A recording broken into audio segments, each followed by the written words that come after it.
Moi, si je peux partager, hem, on est en train de mettre en place, un SaaS interne pour des créas, donc pour créer vraiment du gros volume.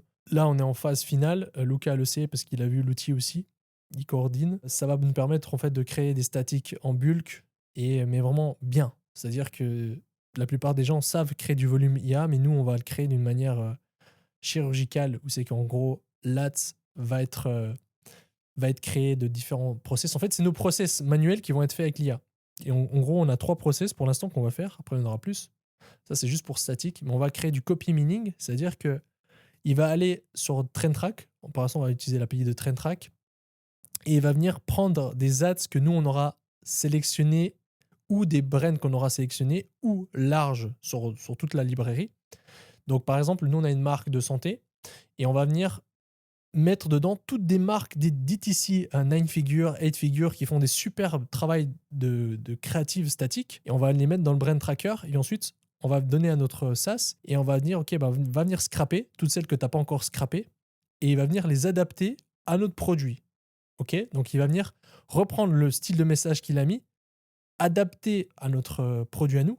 Donc en fait il va pas juste faire un copier-coller manuel. Par exemple si le produit c'est fini l'acné pour les peaux vieilles. Et que nous, notre produit, c'est un produit pour les genoux. Il va pas mettre fini les douleurs de genoux pour les vieux genoux. En fait, il va pas juste faire un copier-coller de la phrase, il va venir s'adapter à l'unique mécanisme. Donc en fait, il va être traîné par un agent copywriter qu'on a fait pour adapter intelligemment. Et ça, il y aura une première revue par humain, c'est-à-dire le Créastrat va vérifier que c'est OK.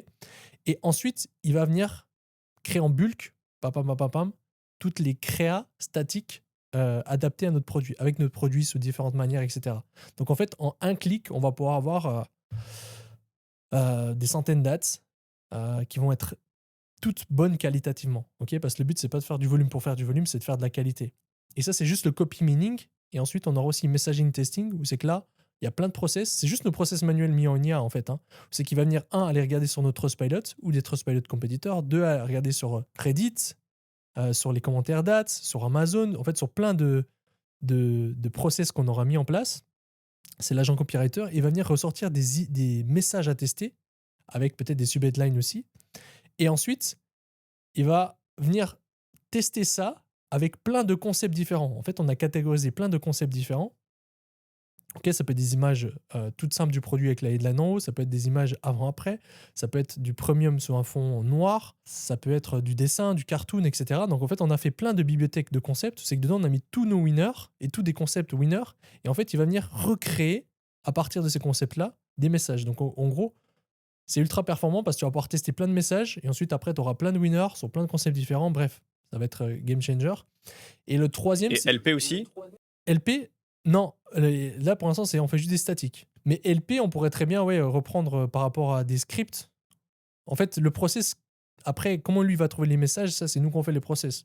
Il pourrait très bien aller sur les ads winners et par rapport à ça, créer, en fait, reprendre les hooks et les mettre en ads. On a un process qui, en gros, il va sur TrendTrack, il regarde les ads compétiteurs et en fait, tous les hook winners, mais on peut les convertir en headline. Ça, c'est un hack aussi, que vous pouvez faire manuellement. Hein. C'est que vous regardez des hook winners et ça peut très bien être en headline de statique. Ça marche pour la plupart des cas tout aussi bien. Et le troisième, ça va être itération. C'est-à-dire, une fois qu'on a une ads winners, on va la mettre dedans et on aura le même message décliné sur plein de concepts différents et le même message amélioré. C'est-à-dire, un copywriter, notre agent copywriter, il va l'améliorer et il va décliner sous plein de versions différentes. Donc, euh, donc ça va être juste game changer parce qu'en gros, tu vas pouvoir avoir plein d'ads static winners.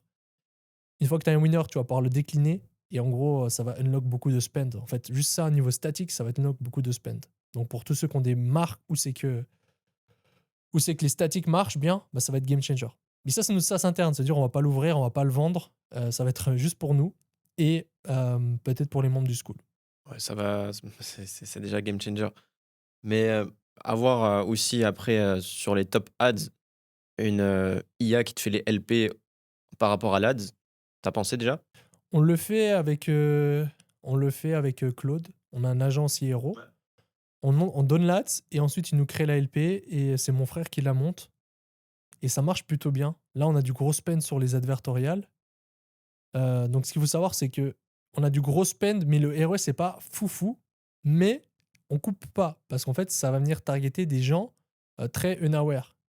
C'est-à-dire, ça va targeter des gens qui ont besoin de lire, qui ont besoin de comprendre plus, puis ensuite, après, ils rentrent dans le funnel. Donc, il faut jamais couper si ça spend. Si ça spend, il faut laisser, il faut optimiser, faut comprendre que ça nourrit le funnel.